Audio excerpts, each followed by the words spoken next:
Everyone. My name is Michael Donnelly, and I'm an alcoholic. It is an absolute joy to be with you this morning. I cannot thank you enough for this tremendous honor. I got to tell you, we're sitting here in the Akron intergroup office on this beautiful Sunday morning, which started out rainy and cloudy, and there were storms going on, just like my life when I met all of you, only to find the sun shining in the background. Went to a church buddy of mine in the program, picked me up from Cleveland, a guy named Jimmy, and we went off to Mass this morning. Just had a beautiful morning together, and met the good folks here at the Akron Intergroup office. Right after that, came in here, and it's just beautiful outside. It's a beautiful day. I hope you're all having a wonderful day. And before I begin, I want to thank Dan for inviting me. I want to thank the committee, the tremendous speakers and panelists that we have had all weekend so far. I want to thank Walk the Talk Recordings for being a part of this and helping us carry the message of Alcoholics Anonymous through media. We appreciate that for sure. Good friends all around the world tonight, especially my good buddies in South Africa and in India and throughout the United States. I'm very blessed to know you, very blessed to have you in my life, Northern Ireland as well. And just cannot express my gratitude enough. Before I begin, I just want to make sure that I have covered everything. Oh, yeah, my sponsors. I want to thank Don, who I love so much, and my previous sponsors, Mark and Dick, and especially Keith Lewis, who was a tremendous blessing to me. And a gentleman that we're going to talk about in a few moments who's gone home. His name was Joe Friday. He was my very first AA sponsor. And before I start telling my story, I want to be clear about my story. My story is a love story. It is not a drunk story. It sounds like a drunk story, but it's really a love story. Because God, with his infinite love and his power and his incredible forgiveness and grace, saw fit when I didn't think it was possible to reach into the gutter that was my life and pull me out. And I'll be forever grateful for him for that. And for the people that he put in my life to let me know that he was doing that, because it didn't look like that to me. It looked like absolutely the worst possible thing in the world was coming to you. And it turns out, at least for me, it was one of the greatest things that ever happened to me. I was born on the south side of Chicago to two really phenomenal people. My father was a police lieutenant in Chicago, absolutely till this day, still my hero. My dad was the finest man I ever have laid eyes on.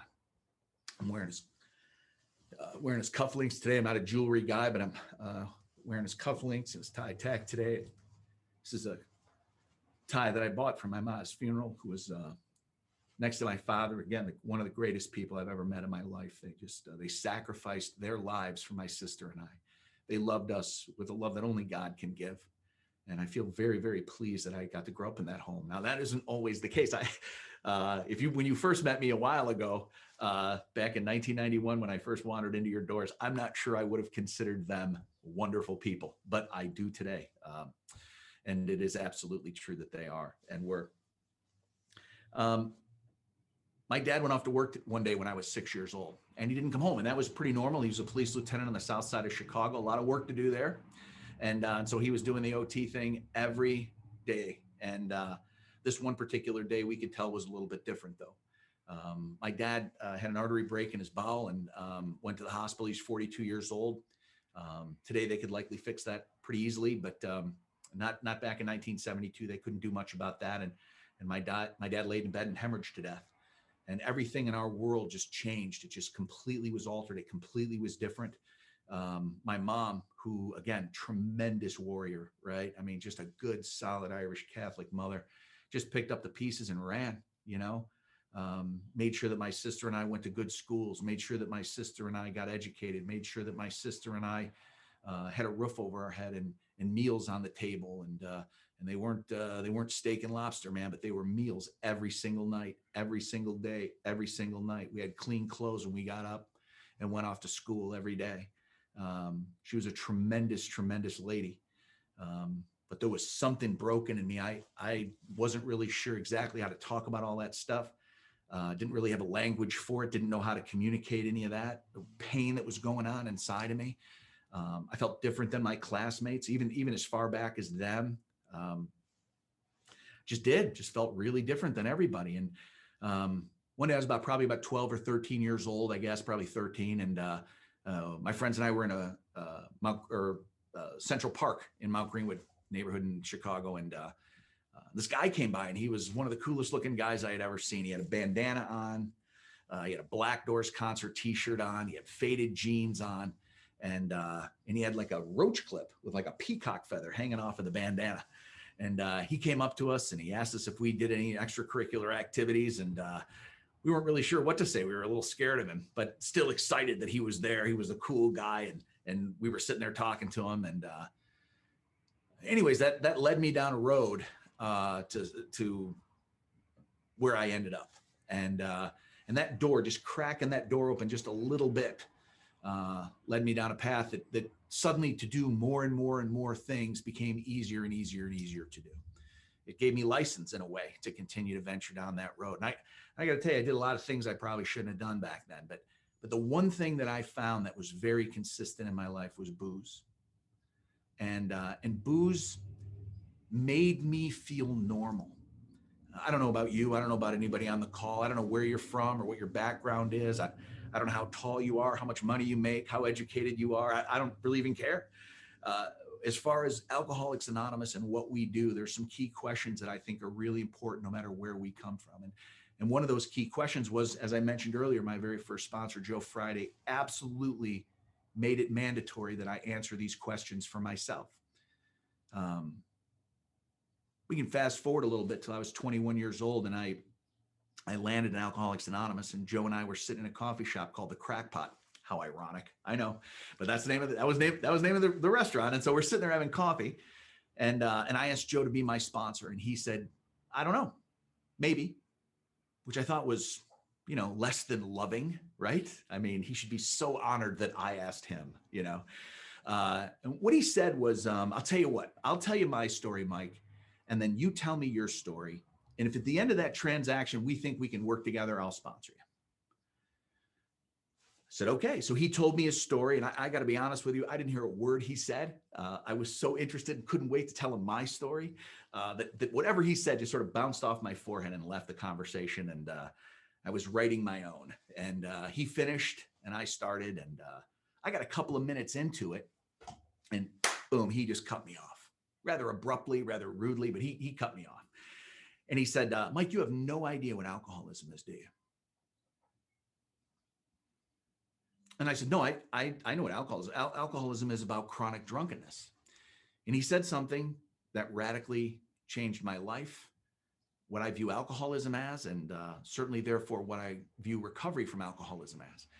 He said, "Mike, drunkenness and alcoholism have almost nothing to do with each other."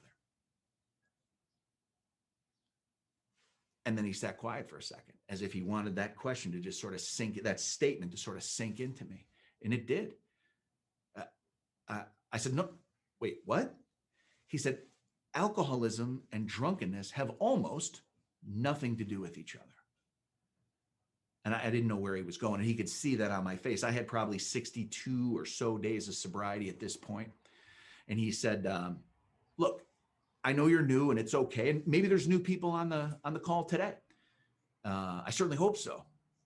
And if you're new to Alcoholics Anonymous, or you've left and you've come back, no matter how many times that is, I want you to hear someone, hopefully many.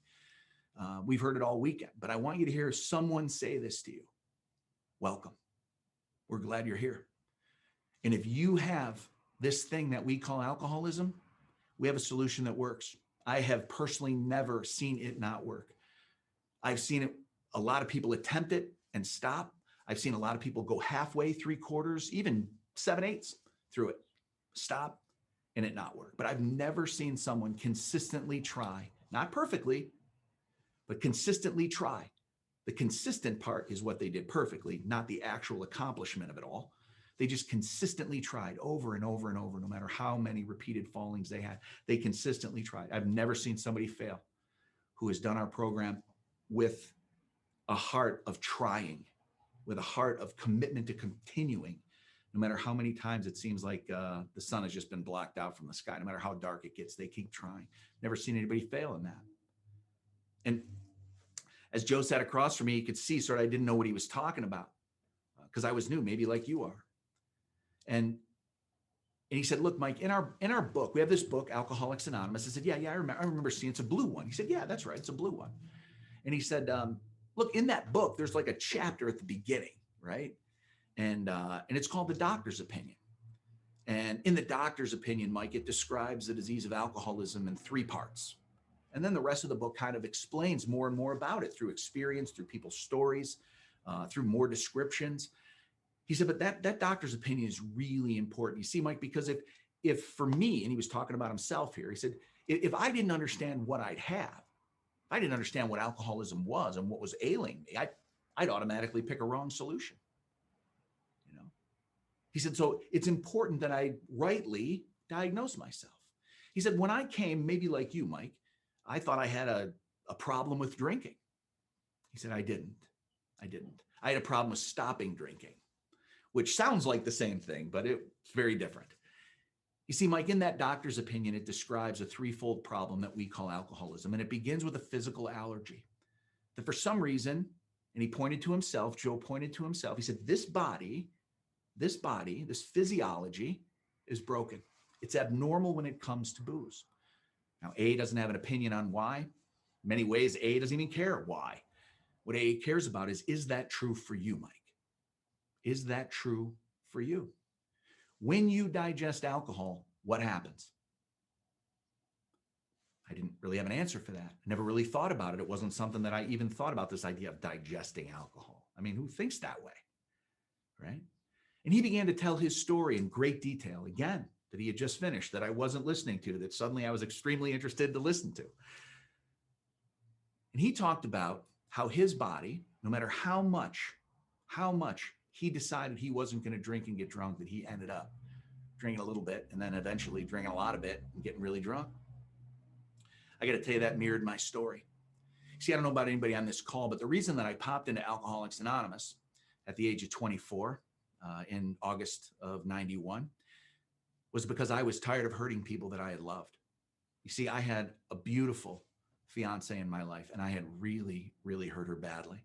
She's a wonderful person. To this day, still a wonderful person. I had my mom, who tried to raise her son from with my dad. And after he passed away, my mom picked up that torch and ran with it. I had crushed that woman. My sister, who loved me very, very much. I hurt her many, many times over, both emotionally and sometimes even physically. There were a lot of regrets I had in my life. And the one thing I wanted to do was stop causing the people that I loved from crying. I wanted to stop my behaviors, whatever that happened to be. And in my head, I centered it around booze so that they would stop crying. And so I wanted to quit. Not because I loved myself or because I was doing it for me. I got to tell you, I hated me so much that doing it for me wasn't an option.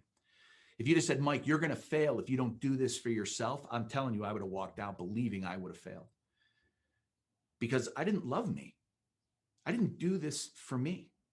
I did this because as best I could, I tried to love other people. I tried to stop the people that I loved from crying. So if you're out there today and the self-loathing is so thick and you hear these well-intentioned statements, like you can't do this unless you do it for yourself, or you got to love in my experience, that is not necessarily 100% true. In my experience, that as long as I do it, regardless of the reason, it'll happen. God will honor the actions that we take. And from there, we can grow and blossom and become different people. But I sat across from this guy and he said, Mike, have you ever gone out with the intention of not getting drunk and end up insanely intoxicated? I said, Joe, you've just described the last year of my drinking. I mean, that's it. That's exactly what was happening to me. I was so tired of harming people, hurting people, belittling people. I just didn't want to do it anymore. And I would go out and I would have 1 or 2. I would have 3 or 4. I'd have 6 or 8. Right? I'd have 10 or 12. I'd have 14 or whatever it was. I would try to control and modify the amount I took because of the events that seemingly always took happening when I was drinking. And I had no idea that when I digest alcohol, something happens to people like me that don't happen in the average temperate drinker. I had no clue of that. That this allergy, this abnormal reaction to alcohol takes place in my body every single time I drink. And with Joe's explanation of that, I could sort of get my arms around that, why that was happening. And we read the doctor's opinion, and then we moved into Bill's story. And it's important that Bill's story is sort of placed where it was, right? It got moved from the back to the front of the book as an example of someone who suffers from that illness that we call alcoholism. And then on top of it, what a life might look like for someone who's recovering from it. Bill's story is so important. So important as we sit here with this backdrop of this beautifully historic place in our fellowship with those kinds of recollections in our book. It's amazing. And so Joe went on to talk about this second problem. He said, Mike, it sounds to me like you knew you couldn't drink. I said, yeah, I sort of knew that. I didn't know what was wrong with my body, but I sort of knew I shouldn't be drinking, or wouldn't be drinking, or couldn't be drinking. I better not be drinking. All those thoughts at different times ran through my head. He said, well, then why'd you go back? Nobody had ever asked me that.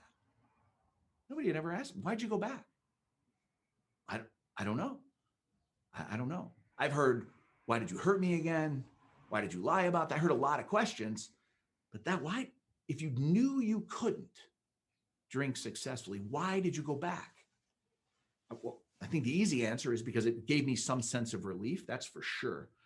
That is for sure. I got a great sense of ease and comfort from the first few drinks, but beyond that, given the devastation that almost always happened to me when I drank, like, why would I risk that? Why would I do that again? Well, Joe said to me, in our big book, and again, I know you're new, now I'm probably 65 to 68 days, somewhere in there. He said, we have this chapter called chapter 3, and it's called More About Alcoholism. And in that particular chapter, Mike, it describes the thoughts that precede the first drink. And maybe you should read that and think about what thoughts preceded your first drink. I got to tell you, I read that chapter, and some of the things I related to, some of the things I thought I understood, some of the things I didn't, but I kind of got the gist. And so I took some time and I thought, what thoughts got me back? I got to tell you, these are just some of them. None of them are complicated or sophisticated. They'd make most psychiatrists yawn and go to sleep, but they were important and impactful for me. And the number one thought that got me drunk over and over and over again, because I would start with one or two, the allergy would trigger itself and I would be off to the races. But what would get me started with those one or two were thoughts like this. Come on, dude, seriously, you're 24. You're only 24. Like you're never going to drink again. Like that, those seemingly trivial little thoughts. I was so unable, so powerlessness to even fight those little gnats off. I didn't need anything dramatic. Mine was small. It was like, hey, go drink. I was like, okay. It was like that kind of a thought got me every time. Things like leave at halftime, you know what? You should drive, because if you drive, you won't get drunk. I won't go into that fiasco, right? But I mean, these are the things that would get me every time. They were simple, regular things that would just sort of talk me back into drinking. And of course, once I would do that, boom, I'm off to the races because the allergy would trigger itself. So Joe and I are sitting again, talking again, another conversation, coffee's drinking, chain smoking, all that stuff, right? And I said, look, man, I think I have this allergy. I think I have this mind that lies to me. And I said, I think I'm ready for that. I think I want to do the deal. And he said, before I give you the good news, Mike, I got to tell you the bad news. And I said, what's that? And he said, you see, in Alcoholics Anonymous, even though we all have this allergy, we don't work on the body. And even though we have this mind that lies to us, we don't work on your brain, right? Contrary to popular belief, we're not physicians. We can't fix your body. And really contrary to popular belief, we are not counselors, therapists, psychiatrists. We don't mentor here. That's not what we do. And I was like, dude, where's the hope in that? Right? Like you walk me through all this stuff, right? And then you just sort of leave me hanging, leaning over the cliff, right? I said, well, if you don't work on the body and you don't work on the mind, like, what do you do? He said, Mike, we only work on the third part. And I said, what's that? And again, the answer changed my life. He said, Mike, that's your broken soul. Mike, that's the part of you that has longed for connection with God and another human being your whole life, and you've never been able to get there. That's the part of you that has felt the darkness of the ramifications, fancied or real, of your behavior in your life. It's the part of you that knows deep down that something is much worse than just drinking. It's the part of you that longs for authentic connection and you don't have any. Man, he stopped me in my tracks with that.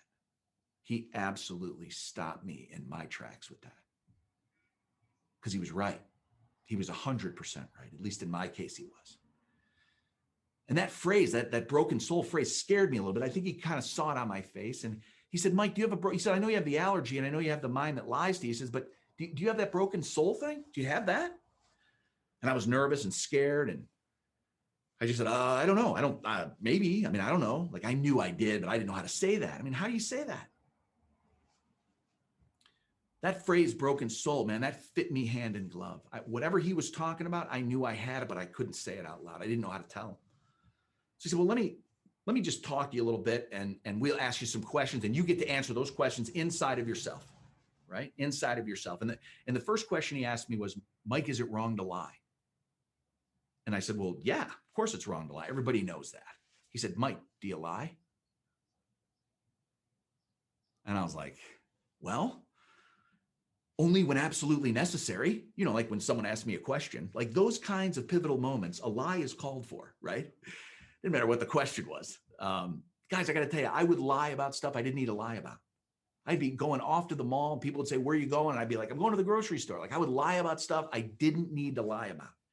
There were times I was actually stunned and applauded myself, applauded my own ego at the creative, elaborate, beautiful mosaic of lies that I could come up with without any thought process, by the way.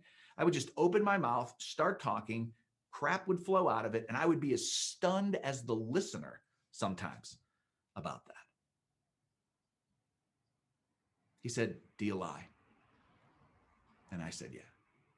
He said, Mike, is it wrong to spend $300 to $500 more a month than you actually make? And I went, yeah. And he said, can we look at your checkbook? No, I don't want to do that. Mike, how's your relationship with your mom? Not so good. Mike, is it wrong to use and objectify women? Yes. How's your last relationship? Not so good. He must have gone through 20 to 25 behavior questions, you know, the oughts of life.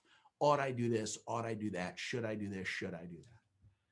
I got all of those questions right. I knew all of the right answers on what I should do. And then he followed each one of those up with a behavior question. How am I applying that to my life? And I got all of those wrong. I knew sort of in a general way what to do. And I was failing at every turn.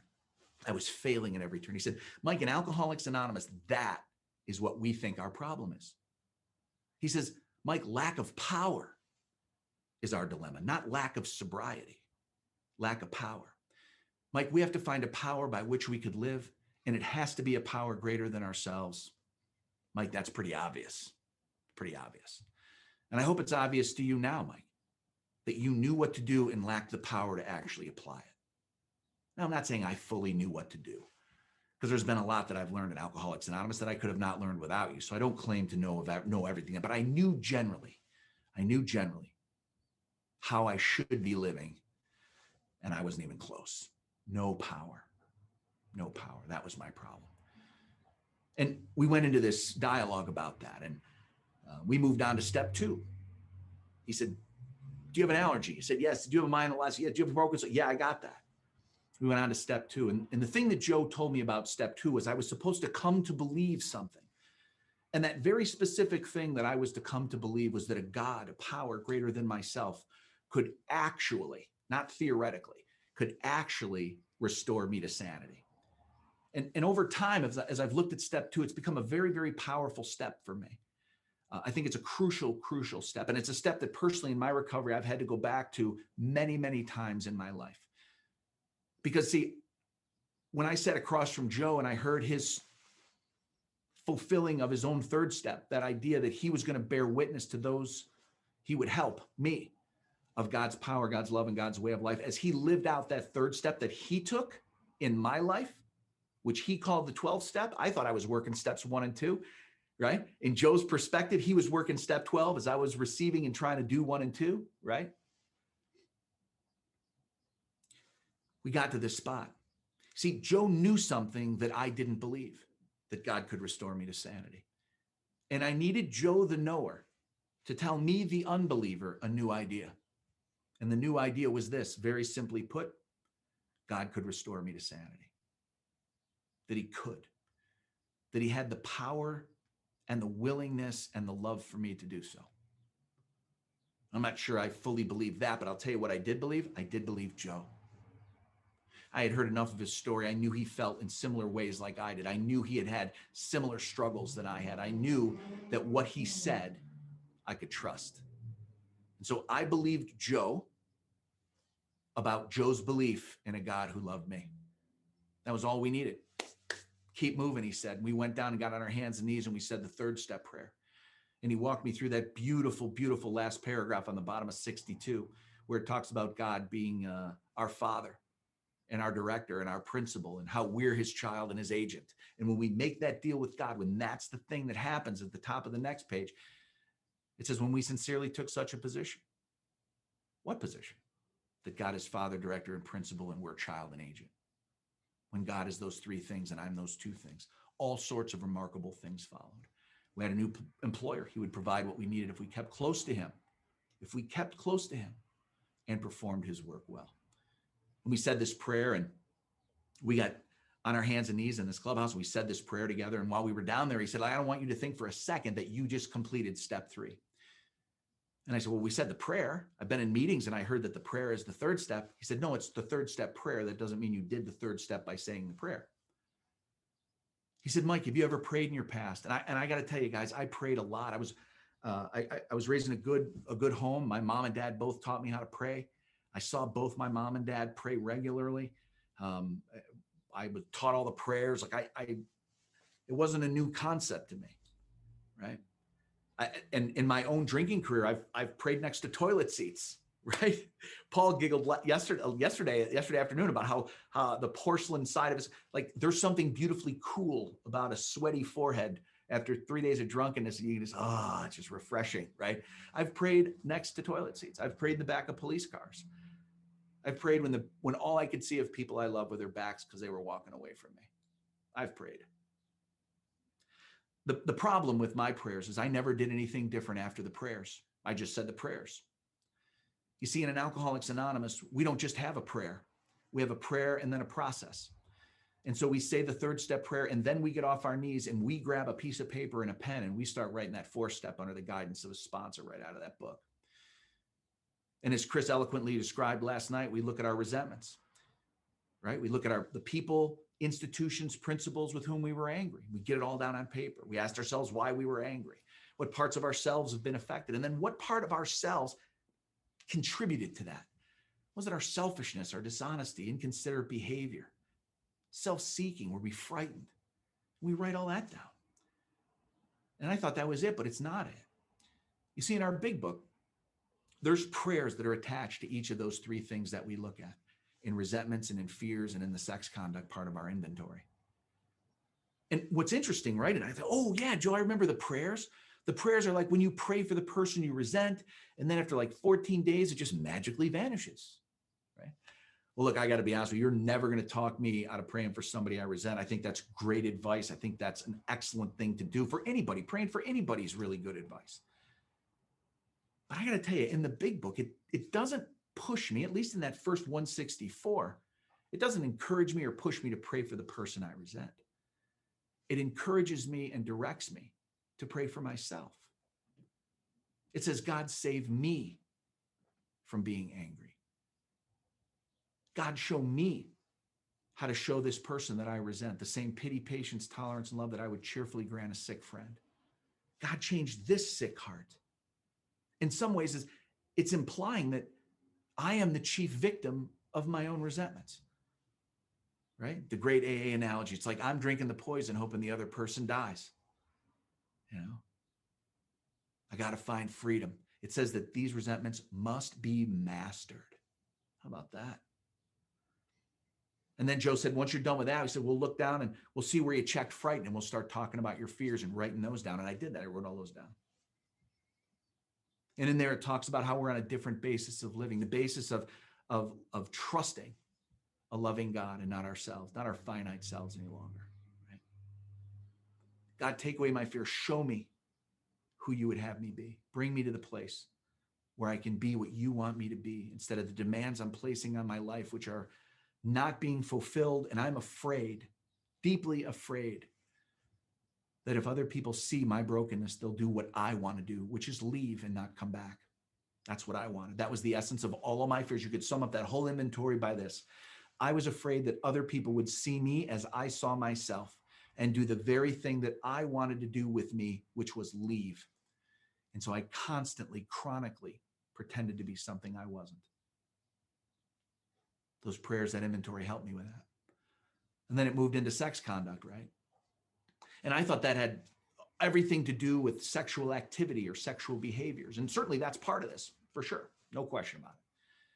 But Joe is very clear that this was about my sex conduct. You see, sex is not only a verb, it's a noun. This was about my conduct as a man, right? We've all filled out job applications. And in the sex section, we don't write in please right after the interview, right? We don't say maybe, depending on your benefits package. That's not what we answer there. We pick one, right?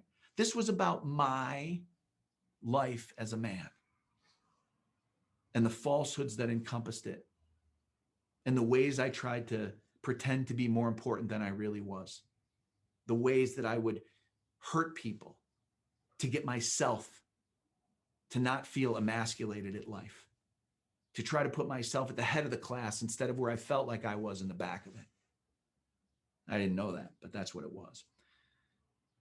And then in the middle of page 69, it asks us to go back to the list again and ask ourselves some questions. And the first question is, what should I have done instead? What a powerful, powerful answer. Or excuse me, question. Those answers are loaded with hope, right? What should I have done instead? It's as we got this all down on paper and we looked at it. And in this way, we tried to shape a sane and sound ideal for our future sex life. And I tried as best I could to do that. I've done several over the years. They've altered quite a bit from those first early days. And then on page 70, those beautiful prayers, right? The prayers about how God will be the final judge. And Joe encouraged me to read my sex ideal to God and see if there was any loopholes in it. There were a few. He said to rewrite them every time I found a loophole. Seal those bad boys up. And then start praying those prayers, right? For sanity, for strength to do the right thing, for guidance in questionable situations, right? I mean, this idea that prayer is an essential part of the 4-step is really important to me. So I had all these papers and I ran over to this guy that Joe told me to go see, and I spent 6 hours with him reading everything I wrote down. And at the end of it, I was supposed to take this hour after my 5th step. That gentleman had invited God into that meeting with he and I. And so I could see how prayer was a part of the 5th step. And on the bottom of page 75, I was to take an hour and go home and ask myself some questions. And those questions were, are the stones properly in place? Have we tried to make mortar without sand, right? I mean, basically, I think what that's saying is, Mike, are you being sincere this time? You know, you've been a bit of a con, right? We got some history with your conning all the time, right?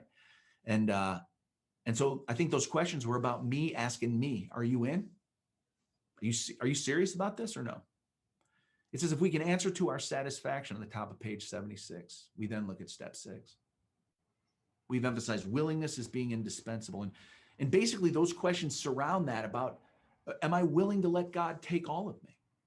And it doesn't slap my wrist if the answer is no. There's nothing in there that would lead me to believe I better make up some excuse about why I'm unwilling, or that I should deny that I'm unwilling, or that I should pretend I'm willing to all them home group members at my meeting so that they think I'm holy. It doesn't say any of that stuff. It doesn't say anything except this: pray for what you don't have.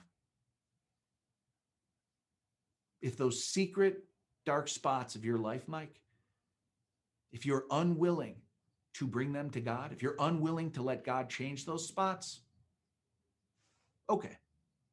But do this: pray for the willingness.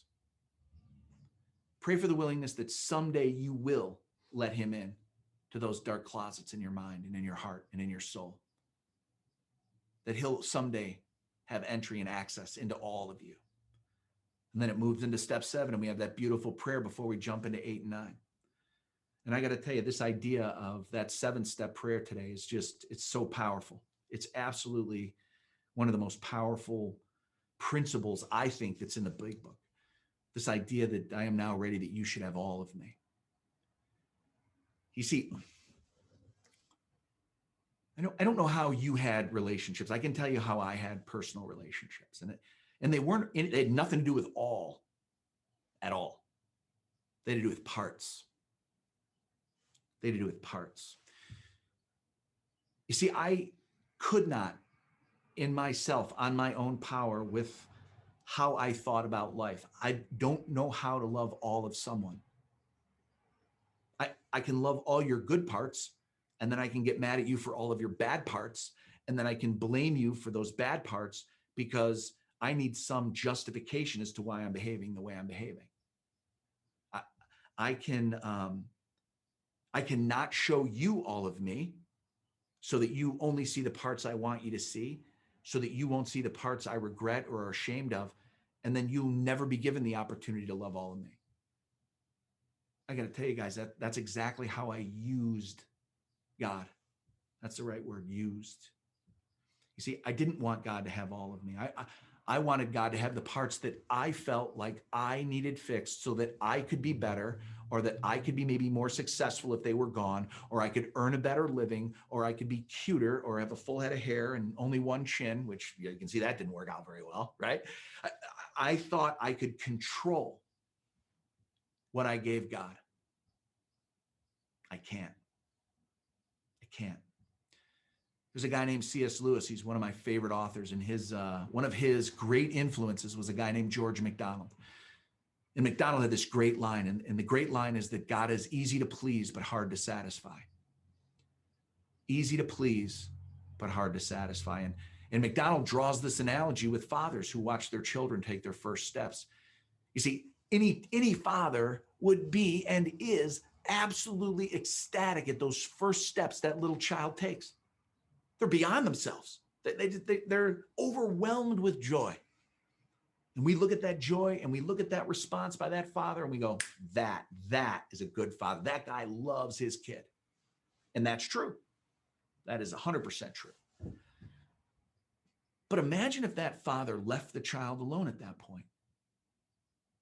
That at 2, 3, 4, 5, 6, 7 years old, the child could only take 2 steps and then fall over again.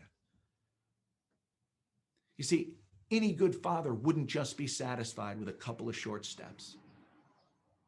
Good fathers would only be satisfied with teaching that child how to walk and stand up straight while he does it, keep his arms at the side, and then maybe learn how to jog a little bit, maybe learn how to run, maybe chase the dog in the backyard, maybe play some sports. But any loving father will push their child past their comfort level for the sake and the betterment of the child. That is our Father in heaven. You see, he's not content with what I want to give him. He's only content with all of me. And the deal is, I think, these are thinks, not knows. Mike, here's the deal. I'm going to give you all of me. The only thing I want is all of you. See, I never had a relationship that way. I think my mom and my dad loved all of me. I think that's probably the closest I've had to it. My wife today, I think we have that. But we had that for a separate reason. And that separate reason isn't that there's 2 of us in this marriage. There's 3 of us in this marriage. That I love her and she loves me with the power and the grace that God gives her and the power and the grace that God gives me. So that by loving each other, we can love him. But that's another story for another day. But prior to coming here, I don't think I ever had an all-in relationship with anybody. And I think step 7 really brings us to the place where we can say, God, you can have all of me. You can have all of me. And no matter what I want to give you, you still have rights and license to everything that I don't want to give you. Just like in step 6, help me be willing to do that. Help me be willing to find at least the words and at least the sentiment that you can have all of me. Because you're trustworthy. Because if that's what you want, then you deserve it. And whatever you make of me, that's your business. I'm willing to go along for the ride, wherever that ride leads me. And the beautiful part of that prayer, my friends, is that the end result of that prayer up to this moment, and I don't know what the end result will be by the time they throw dirt on me, But the end result of that prayer up to this moment is that he brought me to you here today, right now. He has given me so much more than I could ever repay. I don't even know, couldn't even begin to repay it for what he's given me. So I wrote this 8th step out, took the names off that 4th step, put it on my 8th step, and went out and started to make amends. And I made financial amends. And I went to old girlfriends, women that I wasn't really respectful with, and looked them in the eye as best I could, when I could, and tell them that I'm sorry for treating them that way. I went to businesses that I worked for. I went to stores in the neighborhood that I had stolen things from. I just went around and did stuff, right? Some were uglier than others, but I did them. And each time I did them, I got to tell you, I found something more, something bigger than not drinking. I found some freedom. I found some trust in this God that I barely met through Joe's story in the 2nd step, that my mom and dad had to try to teach me about from the time I was a little kid. Began to suddenly have this experience where I felt like I was meeting him, where I felt like I was having some level of communion with him, some level of relationship with him. Because on paper, all that list of stuff on step 8, none of that stuff should have gone right in step 9. I got to tell you, all of it went right. All of it. I even as imperfectly as I did the 9th step, I got to tell you, collectively, you couldn't throw a stone at any of it. It's unbelievable. I paid off tens and tens and tens of thousands of dollars of debt. Shouldn't have had that. I don't have that kind of money. Little by little, by little, by little, it got done. I learned how to love my wife by going to the women that I've made mistakes with and trying to respect them, trying to show them the dignity that they really deserved way back, whenever they way back was. Starting to try to show them the dignity they deserve now, which I should have showed them then. I don't know how these things put together. It's like this puzzle, and all these little pieces are missing. And each time another name gets crossed off that 8th step, I look back down at the puzzle, and not only is the border filled, but the middle starts filling in. See, I don't know about you, but my middle is where the hole was. My middle is where the absence of substance was. It's like an empty, dry well. And everything I would throw in there, no matter what it was, alcohol for sure, but it was a lot more than that. It was pride and manipulation and lies and stealing and selfishness of every single kind. I would throw in this well. Possessions, I would throw in this well. Relationships, self-promotion, I would throw it all in this well. And I would think, once I'm filled, then I'll be okay. Guys, the only thing that more stuff in that empty well produced was more dryness and more dryness and more dryness and more dryness. And the old Mike would go to booze to satiate the dryness. How ironic, right? How ironic. There's only one thing that fills this today. And it's not money or my job. It's not my house. It's not what any of you really think of me. It's a God who reached in the gutter back in August of '91 and pulled me out through a guy named Brian, who lives in South Carolina. He lives in Columbia, South Carolina. I owe my life to that guy. And I will be forever trying to pay back that debt. He met me in a hallway when I was at work, and I was contemplating leaving the planet by my own hand. And he saw me, and he talked to me for about 20, 25 minutes in that hallway. And that meeting that he invited me to led me to another one. And then that meeting led me to another one. And eventually I went to a meeting with a guy named Joe Friday in it. And Joe Friday and I opened that book, and we went through the work that I just explained to you. And I had this thing that's called the Promised Spiritual Experience, the Promised Spiritual Awakening, that comes from working the steps. Step 10 to me is about living in the moment. It says we wander through our lives, right? And I don't know about you, but to me, life's a picnic, and all these things are little gnats at my picnic. Things like my fear and my just pride, and my dishonesty and my selfishness and my greed and my lust and my envy and my jealousy, all these things at varying levels are just there. I don't want them there anymore, guys, but they're just there. All of a sudden, they just pop up and they're in my head. See, the 10th step gives me a chance to move what the first 9 steps gave me. The first 9 steps gave me a problem-solving set of behaviors, actions. Step 10, 11, and 12 bring me problem prevention steps. The first 9 steps clean up my past, problem solving. And see, if I can catch those feelings, those emotions, those upheavals, those moments of spiritual darkness, if I can catch them within myself before I act on them, before I bring them to my life, before I find a victim to vomit them up on, guys, that's problem prevention. All it is a feeling. If I feel greedy, but don't act greedy, I'm not greedy. That is fantastic news. If I feel selfish, but don't act selfish, I'm not selfish. So the 10th step says this: when I see any combination of those 4 things, selfishness, dishonesty, resentment, or fear, I'm to do 4 things. First thing is to ask God to remove it immediately. Ask God to remove it. Second, talk to someone. Third, make amends quickly if I've harmed anyone. And that 4th one, man, that is magic. That 4th one, that is magic. Resolutely turn my thoughts to someone I can help. Resolutely turn my thoughts to someone I can help. Whether that's saying a prayer for a good friend of mine who's in Knoxville, Tennessee today with a work burden, right? Whether it's a good friend of mine in South Africa who's got a property dilemma going on, right?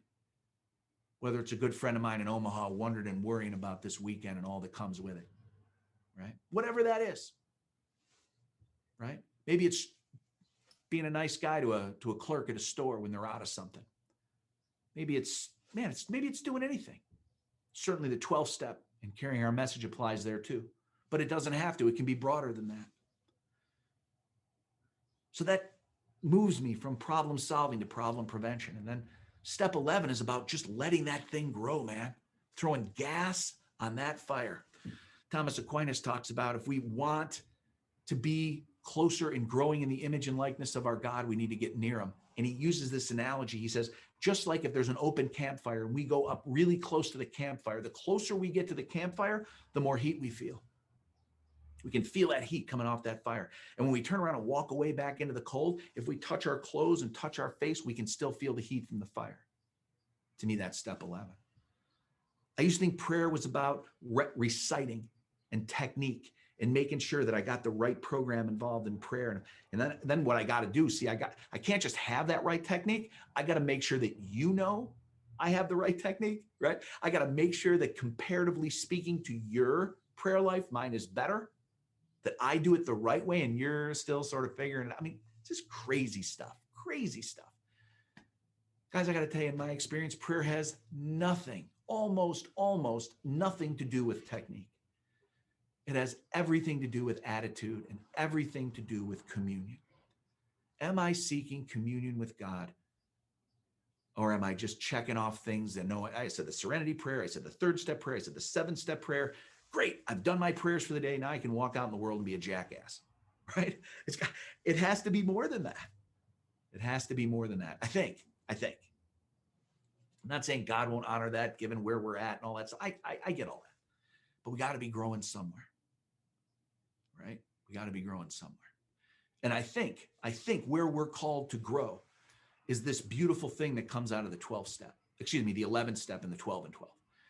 And on page 99 there, Bill has this little paragraph and he talks about how self-examination, meditation, and prayer all are an unshakable foundation for life, right?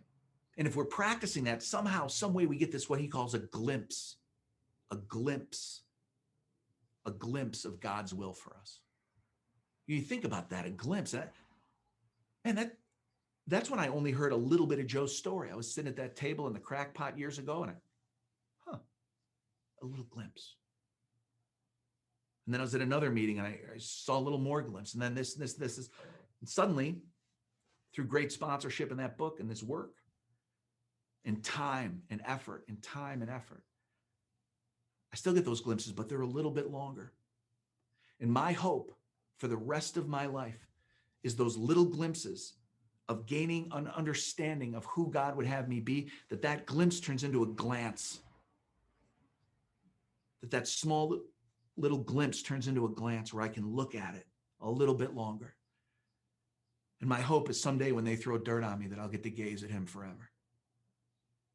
That this glimpse that Bill was talking about in my life will turn into a glance and then into a gaze. And I got to tell you, I think that moves me to step 12, because that's what I want for all of you. That's what I want for the men I sponsor. That's what I want for my wife. It's what I want for my boys. It's what I want for my grandchildren. My family's going through a hard time right now. And if it wasn't for the love of my family and the men that I sponsor and my sponsor, I'm not sure really where I'd be. It would be very tough. It'd be very tough to stay happy, and be very tough to stay connected to a God when I see these things go on and I can't figure out what he's doing. And I think I got to figure out what he's doing. So I look at it and I say, well, this isn't right. That isn't right. God, you got to move this piece. You got to move that piece. He's already moving the pieces. He's already trying to get these people, these good people who I love deeply, to get a glimpse of him so he can move it to a glance, so it can become a gaze someday. I know that. I know that. A buddy of mine called me right before this meeting. That may not seem like a big deal. We didn't have any profound things to say to each other except for two. He wished me well and he told me he loved me. Guys, my life is full. My life is full. This 12-step is an amazing, amazing thing. You see, when I look back at Joe Friday, that wasn't my story, right? What you heard today was God's story. That was God's love story to me, because he put because a man was committed to the 12th step, just like Brian in that hallway. Just like Brian in that hallway. See, Brian and Joe were committed to the 12th step. Don, today, Dick, then, Keith, back. They're committed to the 12th step. And when they're committed to the 12th step, guess what they get me to do? My work. First part of that 12th step says, having had a spiritual awakening as the result of these steps. Guys, if you're out there today and it's your first meeting, welcome to Alcoholics Anonymous, as I said earlier. If you're new in AA and you're just getting started and all these things seem fresh and exciting, great, terrific. If you're new and it doesn't seem exciting and it doesn't seem fresh, and who are all these chubby people talking at me, right? Stick around. It's coming. Stick around, right? If you're an old timer and we've been standing on your shoulders for decades, thank you for the example. What a beautiful backdrop of this office to be saying that today. I'm not even sure how I could say it fully. I can only allude to it. But lastly, I don't want to talk about the new person anymore. I want to talk about the old timer anymore. I want to talk to the person in the middle, right? The people who are out there in Alcoholics Anonymous, the vast majority of us who know the slogans and know the book and can say the right thing. And maybe there's a couple of people they sponsor, and maybe they got a sponsor, but it's maybe been 6 or 8 months or maybe years since the last time you talked to them or her. I don't want to talk necessarily right now to the folks who are at their first meeting of AA. I want to talk to the folks who have decided that this is their last meeting of AA. That darkness in your heart can be fixed. It can. I don't care what it is, it can. And not because I say it, not because Bill wrote a book, but because the actions that Bill wrote in that book lead us to a God who loves you. Leads us to a God that will solve that problem if we will let him. If we will let him. I don't know your story. I won't even presume to know it. But I got to tell you, this idea of the 12th step is about 3 things. It's about having my own experience so that I can be committed to that, so that I can bring the message to people who haven't had that opportunity yet. And the second part is about trying to carry the message. You know, if you've been around AA a little while, the question then would come out, well, how are you trying to do that? Are we all trying to do that? You heard Chris last night, man. What a powerful, beautiful message about the importance of being a sponsor, of carrying the message, of sitting on the other end of the table like you did one day with a book open, coaching someone on a 4th step, here in a 5th step, whatever it might be, coaching someone through a 9th step. You say, well, I don't know how to do that. Well, that's what your sponsor's about. Well, I don't have one. I got to tell you, I heard a guy talk years ago, and he talked about a strand of 3 rings is not easily broken, always be in the middle. That everybody in the world needs a Paul, everybody needs a Jonathan, And everybody needs a Timothy. And his point was that everybody needs a teacher, Paul, right? The one who's ahead of us, pulling us forward. The Jonathan, the best friend of David, the guy who stands shoulder to shoulder with them, walking them through their treachery, walking them through their challenges, walking them through their agony. And a Timothy, someone that they're pulling forward, someone that they're moving closer, someone that they're sharing their life with and showing them it's okay to be broken. It's okay that God is trustworthy. And then to practice these principles in all our affairs. You know, I got to tell you, when I hear that part, I always think there's a great line in the fear inventory of the big book. And it says, we're in the world to play the role that he assigns. That would be all my affairs, I think. And the very first thing that comes to my mind when I think, what role has God assigned to me? I got to tell you, it's husband. It's husband. See, I don't know how that looks, this idea of what role God has assigned to me, but I know that's one of my roles. And I know that because my wife tells me it's one of my roles, right? But I knew that already. You see, no one else on the planet has been given the opportunity to afford my wife the chance to be loved by a husband. She can be married to anybody. She's beautiful. She likely could be married to a lot better people than me. I got news for you. Those of you who know her know I'm not lying. But I'm the one called to love her like a husband. And if I don't do it, she'll never get that kind of love. I have two stepsons, Kyle and Cody, that I would take a bullet for tomorrow. I love them. And the legacy of my father needs to be carried on to those boys. I'm not called just to have the boys. I'm called to engage the boys, to love them, to as best I can, to as best that they'll allow me to be their dad. I have 3 grandchildren. I know a lot of people out there have grandchildren, and I think you have the best ones, but you need to inventory that because I have the best ones. Grayson, Rose, and Hank are everything to me. And I long for them. I long for them to have a better life than I had. And I'm going to do whatever I can to try to help them have that. Why wouldn't I? My beautiful daughter-in-law, Teresa, who I love with all my heart. I mean, these are the people that are in my life. These are the roles that God has called me to. Sponsor, employee, employer, friend, right? All of these things. How can I take the love that he has given me and bring it to these relationships? Guys, I think that's what recovery is all about. Certainly sobriety is an enormous part of it. Certainly. But I truly believe that sobriety and Alcoholics Anonymous is the starting line, that it is not the finish line. You know, if you'd have said to me, this 24-year-old kid who walked into Alcoholics Anonymous almost 30 years ago, please God, I make it this August. Hey, Mike, if you stick around long enough, we'll give you a metal chip with Italian numbers on it. I would have been like, what? That's not the greatest gift we get here. The greatest gift we get, I think, as I sit here today before you, with the backdrop of all this history, in a town where it all started, with friends who I love and who cared for me for the last 2 or 3 days like nobody deserves to be cared for, is this. A loving God who gives me the opportunity to take him to other people. I used to pray to not be divorced. Please, God, we're going through a trial. Please don't get divorced. Now I pray this prayer. I say it every morning with her. Dear God, help me love her in such a way that she knows you exist. That's my prayer for my marriage. That I'll love my wife in a way where she knows that he loves her. That's my prayer for my kids. That I'll love them in such a way that when times get hard, because we all know the hard times are coming, that they'll remember that God loves them. For my grandkids, the same thing. And for all of you.